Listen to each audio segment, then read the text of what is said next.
In this video, I'll show you how to remove watermark from any video in Premiere Pro.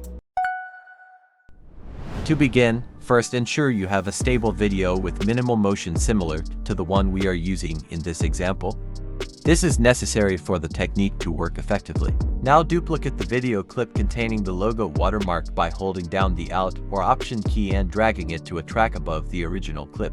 Next, select the duplicated clip and go to the Effect Controls panel. To add an opacity mask, choose any of these three mask options. Now draw a mask close to the logo watermark on the duplicated clip and adjust the position, size, and rotation of the duplicated mask so that it matches the position of the logo watermark on the original clip. You can also adjust the feather value of the mask if necessary to blend the edges. This is how you remove logo watermark from any video in Premiere Pro.